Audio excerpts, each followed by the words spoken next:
Hello welcome back to a series where it matters the most. So friends, अभी एक new case that we are going to discuss is golden bullion versus the union of India in the high court of Bombay. Now ये case में क्या हुआ है, तो the tax payer had particularly received a show cause notice. वो show cause notice को उन्होंने online respond कर दिया था on the GST portal. Now this response was filed on 25th of June 2025 and उसके बाद ऑन 13th ऑफ नवंबर 2025 उनका जो ऑर्डर है वो पास किया गया. Now when the order was pass, उनके ये चीज ध्यान में आई कि वो जो ऑर्डर पास किया था उसमें शोकॉज के रिस्पॉन्स का कोई मेंशन ही नहीं था. इनफैक्ट द ऑर्डर पास ये बोल रहा था कि शोकॉज का कोई रिस्पॉन्स ही नहीं फाइल हुआ है. And whatever response they had given to the show cause notice, जिसमें उन्होंने मटेरियल चीजें कवर की थी, वो भी ऑब्वियसली जो है वो इग्नोर हो गई ऑर्डर पास करते हुए.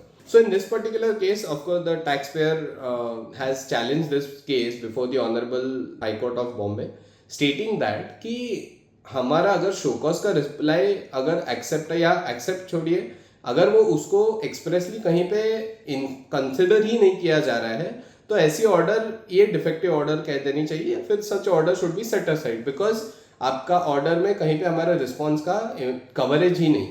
Now, when this matter was taken up and what the department had to say on this is कि जो रिप्लाई फाइल किया जाता है टैक्स पेयर के द्वारा, ये जब पोर्टल पे फाइल होता है, ये जुरिस्डिक्शनल ऑफिसर ज्यादा करके ये पोर्टल एक्सेस करते हैं. In this particular case it was slightly different that jurisdictional officer sort of had an access of that reply. जो असेसमेंट करने वाली अथॉरिटी थे वो कोई अलग अथॉरिटी थे and the jurisdictional officer was different person. So in the meanwhile, what has happened is that jurisdictional authority has failed to communicate to the adjudicating authority कि भाई इन्होंने कोई शोकॉज का रिप्लाई फाइल किया था जो कि पोर्टल पे मौजूद है.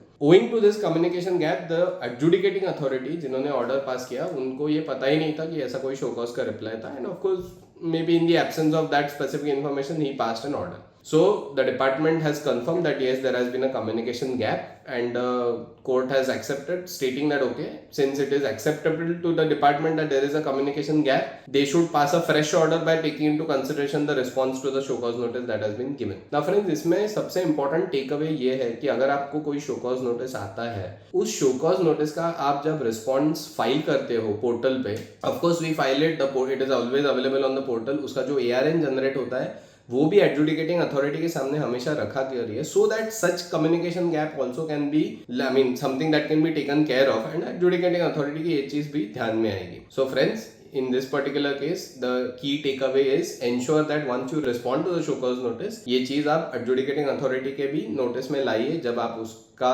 फाइनल हियरिंग में जा रहे हो या फिर सबमिशन कर रहे हो. So for more such cases, stay tuned to us. Thank you so much. जय हिंद. Take care.